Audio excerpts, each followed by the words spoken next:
প্রশংসিত জায়গা, সবাই যে সেখানে নবীর প্রশংসা করবে। হাসরের ময়দানে আপনার আমার জন্য পরিত্রাণ করার জন্য আমার নবী সেজদায় পড়ে যাবে। আমার আল্লাহ পাক বলেছে ওয়ালা সাউফা ইউতিকা রাব্বুকা ফাতাদা, বলে হাবিব আমি আল্লাহ আপনাকে কতটা দান করব যত আপনি আপনার সন্তুষ্ট হয়ে যান। জোরে বলুন সুবহানাল্লাহ। আমার নবী আপনার বলে আমার উম্মত উম্মতানি, আমি আপনার সেজদায় পড়ে আমার গুনাহগার উম্মত উম্মতানিকে পার করব। যতক্ষণ পর্যন্ত আমার উম্মত উম্মতানিকে আমি রাসূলুল্লাহ আপনার শাফায়াত করে জান্নাতে না ঢোকাবো, আমি রাসূলুল্লাহ আল্লাহর সেজদা থেকে বারবার যাব আসবো। জোরে বলুন সুবহানাল্লাহ। নবী একবারই আপনার সেজদায় পড়ে থাকবে তাই নয়, একবার করবে আবার আসবে। বাবা হাদিসটা বলবো, আমার নবী আপনার বলছে হাসরের ময়দানে সবাই আল্লাহকে দেখতে পাবে, দেখতে পাবে, কিন্তু দেখার স্বাদ সবার এক হবে না। যেমন আমার আল্লাহ পাক পবিত্র কোরআনের মধ্যে বলেছে, আমার আল্লাহ পাক ডাক দিয়ে বলেন আমার আপনার বান্দা বান্দী শোনো, আপনার বলা আছে ইলা রাব্বিকা নাযিরা, আল্লাহর দিকে সবাই তারা আপনার তাকিয়ে থাকবে, কিন্তু কাফেরও দেখতে পাবে, মুশরিকও দেখতে পাবে, বেঈমানও দেখতে পাবে, নামাজি বেনামাজি সবাই দেখতে পাবে, কিন্তু দেখার মধ্যে সবার স্বাদ সমান হবে না। সবার স্বাদ এক আপনার হবে না। আল্লাহকে দেখবে, আল্লাহর যারা খাস বান্দা বান্দী হবে, আল্লাহর যারা আপনার মেহমান হবে, আল্লাহর যারা প্রেমিক আপনার প্রেমিকা হবে, আমার আল্লাহকে দেখবে। পবিত্র কোরআনের এই আয়াতের তাফসীর করতে গিয়ে আপনার মুফাসসিরে کرام বলতেছে আমার আল্লাহকে দেখবে এক শ্রেণীর মানুষ বাসানে রহমত, আল্লাহকে রহমতের হালাতে দেখবে। জোরে বল সুবহানাল্লাহ। আল্লাহকে দেখে কলিজা ঠান্ডা হয়ে যাবে। আর আপনার মনে হচ্ছে তারা যখন দেখবে, যখন ইচ্ছা তখন দেখবে। কিছু মানুষ থাকবে, আবার কিছু আল্লাহর বান্দা বান্দী হবে, এরা দিনে একবার করে আমার আল্লাহকে দিদার পাবে। আবার কিছু মানুষ হবে আল্লাহকে আপনার সপ্তাহে একদিন দেখতে পাবে। আবার কিছু মানুষ থাকবে আল্লাহকে মাসে একদিন দর্শন করবে। আবার কিছু মানুষ হবে আল্লাহকে আপনার বছরে একদিন দেখবে। আবার আপনার বেলা হয়েছে যারা আপনার আল্লাহর খাস বান্দা বান্দী হবে না, কাফের মুশরিক হয়ে যাবে, যারা জাহান্নামে চলে যাবে। আল্লাহর আপনার কোরআন বলতেছে, এই কোরআনের ব্যাখ্যায় তাফসীরের আপনার মুফাসসিরে کرام বলছে তারা আল্লাহকে দেখবে, কিন্তু বাসানে গাছাও আল্লাহকে কাহারিয়াতের হালাতে দেখবে, আল্লাহর জালালিয়াতের হালাতে দেখে আল্লাহকে দেখে তারা আপনার তৃপ্তি পাবে না। এরা দেখার পরে জাহান্নামে চলে যাবে। আল্লাহর আপনার কোরআন বলে, আপনার বলা আছে শোনো, ইন্নাহুম আন রাব্বিহিম ইয়াওমাইদিন মাহজুবুন, তারা জাহান্নামে যখন হাসরের ময়দানে হিসাবের পরে যাবে, আমার আল্লাহকে দেখা থেকে তারা মাহরুম থাকবে, দেখতে পাবে না। আল্লাহকে দেখবে, কিন্তু দেখে একই স্বাদ হবে না, স্বাদ পাবে না একই, দেখে সবার তৃপ্তি আসবে না। কেন? আল্লাহকে দেখতে গেলে আল্লাহ ওয়ালা হতে হবে, আল্লাহর খাস বান্দা বান্দি হতে হবে, তবে আল্লাহকে দেখে জান ঠান্ডা হবে। না হলে আল্লাহর কাহারিয়াতের হালাতে দেখে থরথর করে বুক কেঁপে যাবে। হাসরের ময়দানে জাহান্নামী যারা হবে তারা একবারই দেখতে পাবে, তারপরে আর দেখতে পাবে না। আর জান্নাতীরা হাসরের ময়দানে আল্লাহকে রহমতের হালাতে দেখবে, আবার জান্নাতে যাবার পর যখন খুশি তখন দেখবে। জোরে বলুন, যখন খুশি তখন দেখবে। খোদা তোমায় ডাকে জানে না, ডাকারে মতো ডাকিলে খোদা কেমন শুনে না। খোদা তোমায় ডাকে জানে না, ডেকেছে না মশাহানি এতর পাহাড় গেলেন চহলে। খোদার নোরে পাহাড় জানে, খোদার নোরে পাহাড় জানে।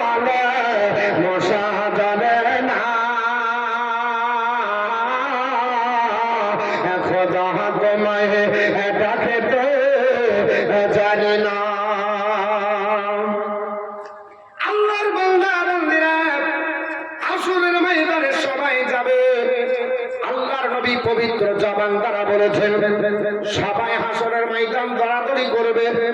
বর্তমান যুগে যারা ওসিলাকে বিশ্বাস করে না, এরাও আপনার ওসিলা হাসরের ময়দানে খুঁজবে। কারণ আপনার হাসরের ময়দানে আল্লাহর কাছে নিজের আমলনামা গিয়ে সাবমিট করার মতো কারো ক্ষমতা থাকবে না। কারণ আপন চিন্তায় সবাই ব্যস্ত হয়ে যাবে। আমার আল্লাহ পাক বিচারের দিনে হাসরের ময়দানে যখন বিচার করবে, আল্লাহর কাছে দণ্ডায়মান হয়ে কথা বলার মতো সাহস কারো থাকবে না। আপনার বাপ পর্যন্ত আপনার কাছে আসবে না, বাপ পর্যন্ত আপনার হয়ে ওকালতি করবে না, বিক্রি হয়ে করবে না, টাকা হয়ে করবে না, স্ত্রী স্বামী কেউ কারো করবে না। আল্লাহর নবী বলছেন সাহাবারা শুনে রেখে দাও, এই হাসরের ময়দান পৃথিবীর দুনিয়ার চাইতে 50,000 বছরের সমান একদিনের লম্বা হবে। হাসরের ময়দান আপনার 7 দিন প্রতিষ্ঠিত থাকবে।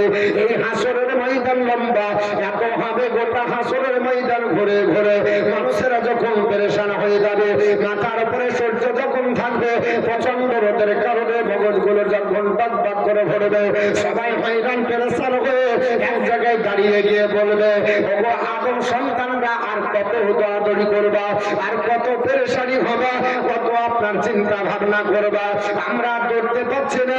চলো এমন একজন আমাদের আপনার ওসিলা খুঁজি, যার মাধ্যমে আমাদের ব্যবস্থাপনাটা আল্লাহর দরবারে তুলে ধরা হবে। আর আমার আল্লাহ পাক আমাদের জন্য আপনার তার ওসিলাই মাফ করে দেবে। চলে বল সুবহানাল্লাহ। সবাই আপনার হাসরের ময়দানে আপনার ওসিলা খুঁজবে বাবা। এখন ওসিলা বলছে দরকার নাই, হাম ডাইরেক্ট চলেंगे। কিন্তু নবী বলছে শুনে রেখে দাও, হাসরের ময়দানে সবাই খুঁজবে কাকে ধরবো, কাকে ধরবো। মার্ডার কেসের যদি আসামি হয় উকিল ধরতে হবে, নাহলে জামিন পাওয়া যাবে না। কারণ হাকিমের সম্মুখে আপনার হয়ে যিনি কথা বলবে সে হচ্ছে একজন উকিল সাহেব। উকিল আপনার হয়ে পক্ষে কথা বলবে, আপনার জামিনের ব্যবস্থা করবে। আপনি যদি ডাইরেক্ট যান আপনার কাছে সম্ভব হবে না, আপনার হাকিম আপনার কথা আপনার প্রাধান্য দেবে না। আমার আল্লাহ পাক আপনার হাকিম হয়ে বিচারক হয়ে বসবে, ওকালতি করবেন কে যাবে? নবীর আপনাকে আল্লাহর কাছে যাবে। আল্লাহর নবী বলে সাহাবারা সবাই ধরতে ধরতে একত্রিত হয়, বলবে চলো আমাদের আদি পিতা আদমের কাছে যাওয়া যায়।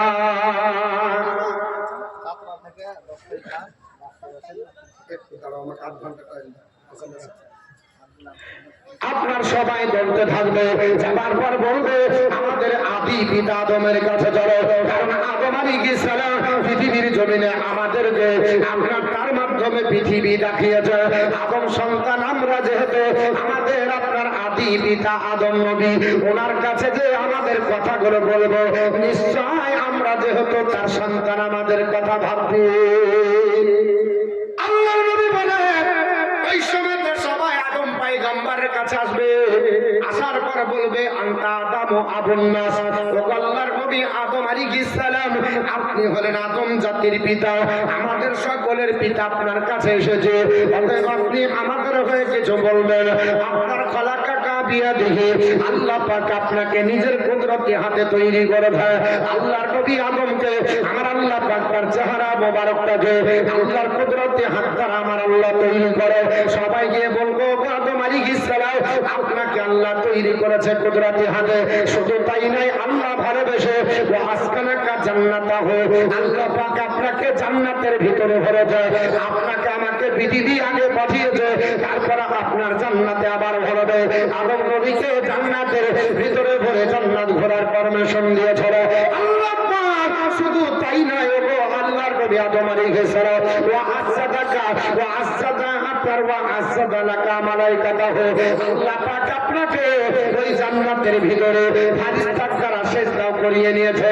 ওয়া আল্লামাকা কুল্লা আল্লামাকা কুল্লা শাইইন, আর আপনার ওয়া আল্লামাকা আসমা কুল্লা শাইইন, এবং সমস্ত জিনিসের নাম আপনাকে শিখিয়েছে। আমরা সবাই গিয়ে বলবো ওগো আল্লাহর নবী আদম পয়গম্বর, আল্লাহ আপনাকে বড় ভালোবেসে এত শিক্ষিত করেছে, সব জিনিসের নাম আপনাকে শিখিয়ে দিয়েছে। আপনারা আমরা সবাই গিয়ে বলবো, হাদিসটি বুখারী মুসলিম এবং মিশকাত শরীফের হাদিস, এতে কোনো জাল বা জয়ীফের কোনো আপনার কানেকশন নয়। আমরা সবাই বলবো ওয়া আল্লামাকা আসমাকুল্লাহ শাইইন, সমস্ত জিনিসের নাম আপনাকে শিখিয়েছে। আদম নবী যদি সমস্ত জিনিসের নাম জানে, আমার নবী কি জানে কি জানে না বাবা? আমার নবীর কতটা বিদ্যা! তো বলছে কোনটা আলিফ নবী চিনতেন না, বা কোনটা চিনতেন না, তা কোনটা চিনতেন না। জোরে বলুন আস্তাগফিরুল্লাহ। মুলবি হয়ে কি করে বলে এই হাদিসটা কি তার আপনার জানা ছিল না? আমার নবী আপনার ডাক দিয়ে বলছে আমরা কি বলবো হাসরের ময়দানে, ওটাও নবী বলে দিচ্ছে আমার উম্মত উম্মতানি তোমরা সাক্ষী থেকে দাও। আদম পয়গম্বরের উম্মত উম্মতানি থেকে আমার উম্মত উম্মতানি পর্যন্ত কিয়ামত পর্যন্ত যত মানব জাতি আসবে সবাই ডাক দিয়ে বলবে ও নবী আদম আলাইহিস সালাম ওয়া আল্লামাকা আসমাকুল্লাহ শাইইন, আপনাকে আল্লাহ সব জিনিসের নাম শিখিয়েছেন। এটা নবী আদমের ব্যাপারে আপনি আমি যে বলবো হাসরের ময়দানে আদম পয়গম্বর যদি সব আপনার বিদ্যা জানে, আপনার যখন তিনি আল্লাহর কাছ থেকে এই পৃথিবীর জমিনে আদম পয়গম্বর আসে, বলেন কোন পাঠশালা ছিল? তখন তো পাঠশালা ছিল না, মাদ্রাসা তো ছিল না, বক্তব্য ছিল না, কোনো টিচারও দুনিয়াতে ছিল না। আল্লাহ প্রথম নবী করে পৃথিবীতে পাঠায়, প্রথম মানুষ করে পৃথিবীতে পাঠায়, স্কুল কলেজ চোখে দেখেনি, তাহলে কি করে আপনার শিখিয়েছে? আল্লাহ পাক তাকে শিখিয়েছে।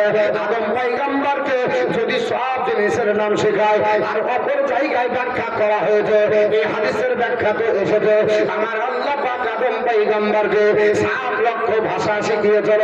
জোরে বলুন সুবহানাল্লাহ। এ মুসলমান, আদম পয়গম্বরের এত বিদ্যা যদি হয়, আমার নবীর কি বিদ্যা কম হবে নাকি? আদম পয়গম্বরের যদি এত আপনার জিনিসের নাম মুখস্থ থাকে, আমার নবী কি জানবে না নাকি? তাহলে নবী বলছে আদম আলাইহিস সালামকে আমরা গিয়ে বলবো ও আল্লাহর নবী আদম আলাইহিস সালাম আল্লাহ পাক আপনাকে সব বিদ্যা শিখিয়ে দিয়েছে। হযরত আদম পয়গম্বর আপনার বলা হয়েছে সেই যে আদম পয়গম্বরের কাছে যখন যাব, যাওয়ার পর আমরা বলবো এবার আমাদের নিজের উদ্দেশ্য ডাক দিয়ে বলবো ও আল্লাহর নবী আদম আলাইহিস সালাম ইসফালানা ইনদা রাব্বিকা, আপনি আপনার প্রভুর কাছ থেকে আমাদের জন্য শাফায়াতের সুপারিশ করেন। আল্লাহ দরবারে আমাদের হয়ে সুপারিশ করেন, কারণ হাত্তা ইউরিহানা মিন মাকানিন হাজা, আমরা যে জায়গায় পরিস্থিতিতে পড়েছি এই ভয়াবহ পরিস্থিতিতে আমরা দাঁড়িয়ে থাকতে পারছি না। আল্লাহর নবী আদম পয়গম্বর আপনি আমাদের ওই আল্লাহর কাছে কিছু সুপারিশ করে বলেন, আমাদের শাফায়াতের ব্যাপারে কিছু বলেন। আল্লাহর নবী আদম পয়গম্বর বলবে হে আপনার বলে আছে আমার সন্তানরা শোনো, আপনার লাস্তু হুনাকুম, আমি তোমাদের এই কাজের জন্য নাই। জোরে বলুন সুবহানাল্লাহ। আমি এই দায়িত্বে আপনার নয়। বলে এক কাজ করো তোমরা, বলা কিনি তো আপনার এ নোহান তোমরা নূহ নবীর কাছে চলে যাও। আপনার ইন্নাহু আউয়ালা নাবিয়্যিন, নিশ্চয় তিনি প্রথম নবী। বাসাহুল্লাহু ইলা আহলাল আরদি, আল্লাহ জমিনবাসীর জন্য তাকে পাঠিয়েছে। জোরে বলুন সুবহানাল্লাহ। এখন যদি বাংলা ডিসাইড করে পড়ে, বাংলা যদি রেডিমেড আপনার হাদিস পড়ে, তাহলে বলবেন তো শুনে আসলাম। মতিউর রহমান বলল একটাই ভাষাতে আপনার আদম পয়গম্বর ইনি হলেন প্রথম নবী। আবার বুখারীতে আপনার প্রমাণ দিচ্ছে হযরত আদম পয়গম্বর বলবে আমার নবী বলছে ইন্নাহু আউয়ালা নাবিয়্যিন বাসাহুল্লাহু ইলা আহলাল আরদি, আল্লাহ আপনাকে প্রথম এই পৃথিবীবাসীর জন্য প্রথম নবী করে পাঠিয়েছে। এবার কি করে প্রথম নবী কি করে করবে? আদম নবী তো প্রথম মানুষ, প্রথম নবী। হযরত নূহ পয়গম্বরের ব্যাপারে প্রথম নবী বলে আপনার হাদিসের মধ্যে প্রমাণ হলো। এখন যদি আপনি দুটো আপনার হাদিসের সঙ্গে আপনার টাকরাও লেগে যায়, আপনি ফয়সালা করবেন কি করে?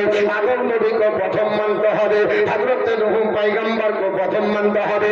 কারণ এটা বুখারীর বর্ণনা, এটা মুসলিমের বর্ণনা, এটা মিসকাত শরীফের বর্ণনা। এটা কোনো মানুষ আপনার বলা হয়েছে এখান থেকে ভাগ করে যেতে পারবে না। এই জন্য আপনার আলিমুল আমা হতে হয়, মাদ্রাসার দরকার হয়। মাদ্রাসায় এসে আমার করতে হয়। হযরতে আদম পয়গম্বর গোটা বিশ্ব জগতের জন্য প্রথম নবী। নূহ পয়গম্বরকে আমার আল্লাহ পাক আপনার তার অঞ্চলের জন্য, তার এলাকার জন্য প্রথম নবী করে পাঠিয়েছিলেন। যে এলাকায় তিনি এসেছিলেন আমার আল্লাহ পাঠিয়েছিলেন, ওই এলাকায় একজন মুসলমান ছিল না, একজন কলমা পড়া ব্যক্তি ছিল না। নিজের বেটা পর্যন্ত কলমা পড়েনি, নিজের বউ পর্যন্ত কলমা পড়লো না। নবী বলে আপনার মানলো না। আমার আল্লাহ পাকের কাছে দরখাস্ত করলো, ও আল্লাহ পাক তোমার কাছে দরখাস্ত করে 9.5 বছর আমার আল্লাহ জিন্দেগি দিয়েছিল। সারা জীবন আল্লাহ তোমার আপনার একত্ববাদ আমি জনগণের কাছে প্রচার করলো, আমার কথা কেউ মানলো না। আল্লাহ পাক পৃথিবীর জমিনে আমার কলমা পড়লো না, তোমার একত্ববাদ বিচার করলো না, তোমার একত্ববাদ আপনার বিশ্বাস করলো না, আমার নবুয়তকে স্বীকৃতি জ্ঞাপন করলো না। আল্লাহ পাক এই জাতির জন্য আমি আপনার বলা আছে আযাব চাইতে, তুমি আল্লাহ তোমার তরফ থেকে এই জাতিকে আযাব দিয়ে ধ্বংস করে দাও। আমার আল্লাহ বললে কি যাও, বলে আপনার প্লাবন দিয়ে দাও। আল্লাহ পাক আপনার রাজি হলেন। আমার আল্লাহ ডাক দিয়ে বললেন, ও নূহ পয়গম্বর, যে কয়জন তোমার কালমা পড়েছে 70 থেকে 72 সংখ্যা, এদেরকে তুমি আপনার নিরাপত্তা দেবে। কি করে দিবে? সেগুন কাঠের একটা বাক্স আপনার বানা আছে, নৌকা বানানো হলো। ওই নৌকাটা চওড়া ছিল আপনার 1200 গজ, লম্বা আপনার বানা আছে লম্বা ছিল 1200 গজ, চওড়া ছিল আপনার 600 গজ, হাইটে ছিল 300 গজ। ওই নৌকার উপরে আপনার তোমাকে সবাইকে চপিয়ে নিতে হবে, আর আমি আল্লাহ প্লাবন দিয়ে আপনার ধ্বংস করে দেব। আমার অবাধ্য যারা বান্দা বান্দী, আমি আল্লাহকে যারা আপনার বারণে, তারা আপনার ধ্বংস হয়ে যাবে। আমার আল্লাহ পাক এই প্লাবন যখন দেয়, আল্লাহ নবী নূহ আলাইহিস সালাম আত্মীয় স্বজন এবং তিনার যারা আপনার উম্মত ছিলেন, এই নৌকার উপর আপনার চড়িয়ে নিয়েছেন। নৌকা ভাসতে আরম্ভ করেছে, যদি পাহাড়ের দিকে যাচ্ছে, সম্মুখে আপনার হঠাৎ করে দেখা গেল তার বেটা কেনানা ফুটবো করছে, আর আপনার হাত থাবড়াচ্ছে। হযরতে নূহ পয়গম্বর আপনার সঙ্গে সঙ্গে বেটার দিকে একবার হাত কেবল বাড়িয়েছে, ইন্না বনি মিন আহলি, আল্লাহ পাক আমার সম্মুখে আমার বেটা ডুবে যাচ্ছে, এ তো আমারই আহলে বায়াত। আমার আল্লাহ পাক ডাকতে বলে, ইন্নাহু লাইসা মিন আহলিকা, এ নবী নূহ পয়গম্বর, তোমার বেটা কখনো তোমার আহলে বায়াত নয়, তোমার আহলে বর্গ নয়, তোমার পরিবার নয়, কারণ সে তোমার সম্মুখে ডুবে যাবে। একটাই কারণ হলো, এ মুনাফিকি চাল ছেলে হলো, বাপের কাছে বাপের মতো, আর অন্যদিকে যে বাপের গোস্তাকি করে বাংলা পড়লো না। আল্লাহ পাক আপনার সম্মুখে ডুবিয়ে পৃথিবীর জমিন থেকে নাস্তানাবদ করলো। পৃথিবীর জমিনে এখন যারা আপনার বন্ধুছে, আপনার বলা হয়েছে পৃথিবীর জমিনে আমরা আপনার কলমা পড়িনি, নবীর কলমা যদি না পড়ে হাসরের ময়দানে পরিত্রাণ পাবে। জোরে বলো, হাসরের ময়দানে পরিত্রাণ পাবে না। আপন বেটা আপনার ডুবে মরছে, আল্লাহ বলছে ধরিও না, ধরো না, ডুবে যাক। আল্লাহ নিষেধ করছে। হযরত নূহ আলাইহিস সালাম তিনি বলবেন, এ আপনার আল্লাহর বান্দা বান্দীরা আমার কাছে এসেছে, বলে হ্যাঁ হুজুর, ইসফালানা ইনদা রাব্বিকা, আপনি আল্লাহর কাছ থেকে আমাদের সাফায়াতের জন্য সুপারিশ করুন। উনিও বলবে লাস্তুহুনাকুম, আমি তোমাদের কাজের জন্য না। কেন বলে, ওয়ায়াজকুরু খাতিয়াতাহুল্লাতি আসাবা সাওয়াদাহু রাব্বাহু বিগাইরি ইলম, আল্লাহ পাকের ওহী আসার আগেই আমি আপনার হাত বাড়িয়ে আমার বেটাকে দেখেছিলাম। আল্লাহ পাকের কাছে আমি বড় লজ্জিত হব যদি আল্লাহ যদি আমাকে ওই কথাটা স্মরণ করিয়ে দেয়, এ আমার পয়গম্বর নূহ, তুমি তোমার বেটাকে হাত বাড়িয়ে ডাকলে আমি তো অনুমতি দিব, তারপর ডাকবে। এর জন্য আপনার বলা আছে, আমি আপনার বলা আছে আল্লাহর দরবারে যাব না। যদিও প্রত্যেকটা নবী যেটা করেছে তাদের এটা হারাম না, এটা আপনার বলা হয়েছে গুনার কাজ না, তা সত্ত্বেও যদি একটা মুস্তাহাবের খেলাফ হয়েছে, সঙ্গে সঙ্গে আল্লাহর কাছে দোয়া করে নিয়েছে, আল্লাহ সঙ্গে সঙ্গে তাদের দোয়া কবুল করে তাদেরকে আপনার মাফ করে দিয়েছে। কিন্তু তবুও তিনি বলবেন, ও আল্লাহর বান্দারা, আমি আল্লাহর কাছে যেতে লজ্জিত হই, আল্লাহর কাছে যেতে আমি লজ্জা করি। আমার আল্লাহ যদি বলে, এ নূহ পয়গম্বর, সেই দিন তোমার বেটাকে ডাকছিলে, আমি আল্লাহ পাক ওহী নাজিল করব, তারপরে না তুমি ডাকবে, সেই দিন সেই জন্য আমি আল্লাহর দরবারে যাব না। আমি আল্লাহ দরবারে যাব না। হে মুসলমান, পৃথিবীর জমিনে এই করে আপনার মহান পয়গম্বর ডাক দিয়ে বলবে আমার জন্য এই দায়িত্ব আপনার বলা হয়েছে না। তোমরা এক কাজ করো, ইব্রাহিম, তোমরা ইব্রাহিম নবীর কাছে চলে যাও। খলিলুর রহমান, তিনি হচ্ছেন আল্লাহর খলিল, তিনি হচ্ছেন রহমানের খলিল, তার কাছে চলে যাও। আপনি আমি সবাই তার কাছে আসবো। আমরা বলবো আপনার ইসফাদানা ইনদা রাব্বিকা, আল্লাহর নবী ইব্রাহিম আলাইহিস সালাম আমাদের হয়ে আপনি সুপারিশ করো, আমাদের সাফায়াত করো। উনিও একই কথা বলবে, আমি তোমাদের এই কাজের জন্য গাই কান বায়াত করো। সারাসা কাজী বাতিল কাজা বাহুন্না, আল্লাহর বান্দা বান্দিরে আমাদের দ্বারা পৃথিবীর জমিনে আমার দ্বারা তিনটি পৃথিবীতে মিথ্যা কথা বাড়িয়ে দেয়। যদিও হাকিকাতে মিথ্যা নয়, শরীয়তে মনে হচ্ছে, বাহ্যিকে মনে হচ্ছে এটা আপনার মিথ্যা, কিন্তু মিথ্যা নয়। হযরত আপনার হয় ইব্রাহিম আলাইহিস সালাম, একদিন আপনার বড় হয়েছে তার পিতা, আপনার চাচা আজরকে ডাক দিয়ে বলেছিলেন, ওগো আমার চাচা যান, তুমি মূর্তি ব্যবসা করো বড় হা। বলে চলো হাদিদা, মূর্তি ব্যবসা করতে যেতে হবে, আমরা মার্কেটে যাব, মূর্তি আপনার মাথায় করে নিয়ে যেতে হবে। হযরত ইব্রাহিম আলাইহিস সালাম বাচ্চা অবস্থায় বললেন, না না, মূর্তি আপনার পূজা করা যেহেতু মুশরিকের কাজ, এই ব্যবসা করাটাও আপনার মুশরিকের কাজ হবে। উনি আপনার শারীরিক সুস্থ ছিলেন, মানসিক ভাবে অসুস্থর কারণে তিনি বললেন আমি বিমার যাব না। এর জন্য তিনি বলেন, আল্লাহ যদি সেই দিন আমাকে জিজ্ঞাসা করে, আল্লাহ হাসরের ময়দানে আমাকে যদি জিজ্ঞাসাবাদ করে, আর একটা হলো আমি যখন আপনার বারাহাতে নমরুদের সঙ্গে তর্কে জড়ে যায়, নমরুদ বলল আমাদের খোদা কাবা শরীফের মধ্যে 360 খানা আছে, কারবানা মাহবুব, কারবানা লাবা, কারবানা মুজ্জা, কারবানা পাকর মানব, এই করে বড় বড় খোদাগুলো আছে। ইব্রাহিম আলাইহিস সালাম বললেন এরা খোদা হতে পারে না। তারা বলল না না, আমাদের খোদা রাত্রি বেলাতে আপনার কোরআন দিয়ে যে হযরত ইব্রাহিম আলাইহিস সালাম সমস্ত মূর্তির গর্দানগুলো ভেঙে আপনার হাবলের গলাতে আপনার ঝুলিয়ে দিয়েছিলেন, আপনার বলা হয়েছে কোরআনই ঝুলিয়ে দিয়েছেন। সকাল বেলাতে যখন দেখতে দেওয়া হলো, সবাই আপনার দেখে অবাক হয়ে গেল, কি ব্যাপার, এ কাজ কে করলো? এ কাজ ইব্রাহিম ছাড়া অন্য কেউ করবে না। একমাত্র ওই আমাদের মাবুদের বিপক্ষে স্লোগান দেয়। নমরুদ ডাকতে বিচার বসিয়ে বলল, ইব্রাহিম বলেন আপনি কি বলতে চান? আমাদের মূর্তি ভেঙেছে কি বলে হাবলকে জিজ্ঞাসা করেন। হাবলের আপনার গর্দানে আপনার ঘাড়ের উপরে বড় আপনার বাড়া হাজে গোড়াল, বলছে তাই কাকে জিজ্ঞেস করবো? ও কি পারে? বলে হ্যাঁ, ওকে জিজ্ঞেস করেন। সবাইকে আপনার বাড়া হাজে ভেঙে বেটা একাই রাজত্ব করার জন্য কোড়াল ঝুলিয়ে বসে আছে।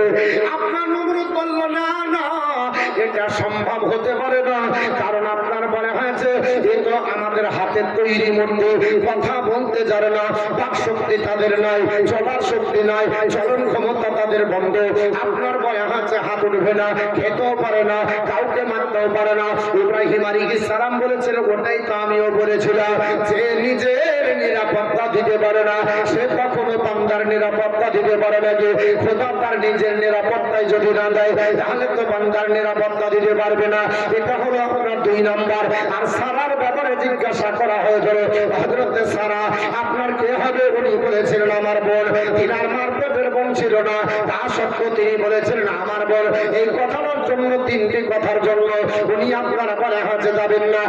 লম্বা হাদিস এই করতে করতে হযরত আপনার বলে হাজে ইব্রাহিম আলাইহিস সালাম বলবে মুসা কালিমুল্লাহর কাছে যাও, মুসা কালিমুল্লাহর কাছে আপনি আমি যাব, সবাই একই বাক্য বলবো। হযরত মুসা কালিমুল্লাহর ব্যাপারে আপনার বলা হবে আফদাল, এমন আল্লাহর একজন বান্দা, আতাহুল্লাহু তাওরাতা, আমার আল্লাহ তাকে তাওরাত কিতাব দান করেছে। ওয়াকাল্লামাহু, আমার আল্লাহ তাআলা তার সঙ্গে কথাবার্তা বলে। ওয়াকাররাবা নাজিয়া, আমার আল্লাহ যখন ইচ্ছা হয় হযরত মুসা কালিমুল্লাহকে আপন কাছে ডেকে ওই তুর পাহাড়ে হযরত মুসা কালিমুল্লাহর সঙ্গে আমার আপনার বলা আছে আপনার মুসা কালিমুল্লাহ কথা বলে, ওনার কাছে যাওয়া হবে। উনিও বলবে আমার দ্বারা সম্ভব নয়, আমি এই দায়িত্বে নয়। শেষ পর্যন্ত ইসারুল্লাহর কাছে যাওয়া হবে। উনিও বলবেন আমার কাছে এই দায়িত্ব নয়, আপনার ইজহা বিলাল মুহাম্মদ সাল্লাল্লাহু আলাইহি সাল্লামের কাছে যাও। সবাই আমি ভাই আপনি আমি নবীর কাছে যাব। আমার নবীর কাছে যখন আসবো আমার নবী ডাক দিয়ে বলছে ভাই আপনি সবাই আমার কাছে আসবে। আমি বলবো এসো আমি তোমাদের জন্য আছে।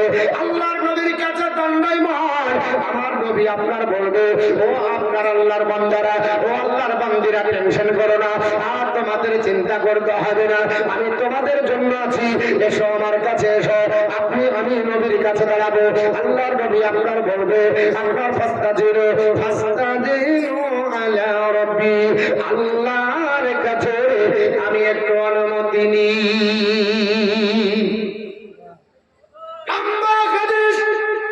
আল্লাহর কাছে অনুমতি না হবে, আল্লাহ অনুমতি দিবে। নবী আপনার ঘরে হয়েছে বলছে আল্লাহ পাক আমার আপনার প্রশংসার জায়গা দেখে আমার প্রশংসা করবে, আমাকে ইশারা করা হবে, আমি আল্লাহর আপনার ঘরে হয়েছে নিজেও প্রশংসা করব। জোরে বল সুবহানাল্লাহ। আমার নবী বলেছে ফাহমাদাহু বিতিলকাল মাহমিদা, আমি আল্লাহর প্রশংসায় বিভোর হয়ে যাব। ফাআকিরু লাহু সাজিদান, আমি আপনার ওই মাকামে মাহমুদের সিজদায় পড়ে যাব। আমার নবীর গাল বেয়ে আপনার মনে হাতে পানি পড়বে, আমার নবীর আপনার গান দিয়ে ছুঁয়ে ছুঁয়ে পানি পড়ে মাকামে মাহমুদ আপনার ভেতরে থাকবে। আবার আপনার আল্লাহ ডাক দিয়ে বলবে আপনার মনে হাতে ইয়া মুহাম্মদ ইরফার আসাকা, ওরে আমার আপনার হাবিব, ওরে আমার মুহাম্মদ, আমার পয়গম্বর, মাথা ওঠাও। এইভাবে চোখের পানি ছেড়ে আর কাঁদবে না, এইভাবে সিজদায় পড়ে আর কাঁদবে না। হাবিব আপনি মাথাটা ওঠান, আপনি মাথা ওঠান, কোন আপনি বলেন তাসমাও, আপনার শোনা হবে, আপনি যা বলবেন তাই শোনা হবে, আপনি চাও চান তো তাও দেওয়া হবে। হাবিব আপনি যা চাইবেন তাই আপনাকে দেওয়া হবে, এবং আপনি সাফাত করেন তো সব আপনার সাফাত কবুল করা হবে। আল্লাহ পাক কথা করে বলবে হাবিব আপনি সিজদায় পড়ে আর এমন করে কাঁদবেন না।